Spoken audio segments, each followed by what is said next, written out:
Hi everyone, good morning.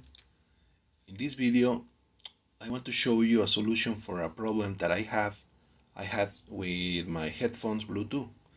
I have this Skull and Candy, and the problem is when I use the auxiliary cable, I hear very well both sides or both speakers. But when I turn on or start the Bluetooth headphones, I just hear one side, one speaker. So the solution for this problem is to run the Bluetooth, and you need to put your headphones on your head, and with the auxiliary cable, just the tip, don't push to the bottom because you need to start again the Bluetooth.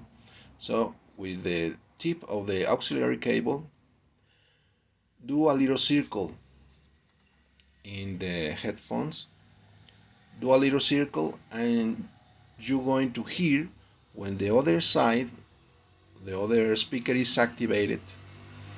And I had this problem for 6 months ago, and I do this solution just one time and I never do it again.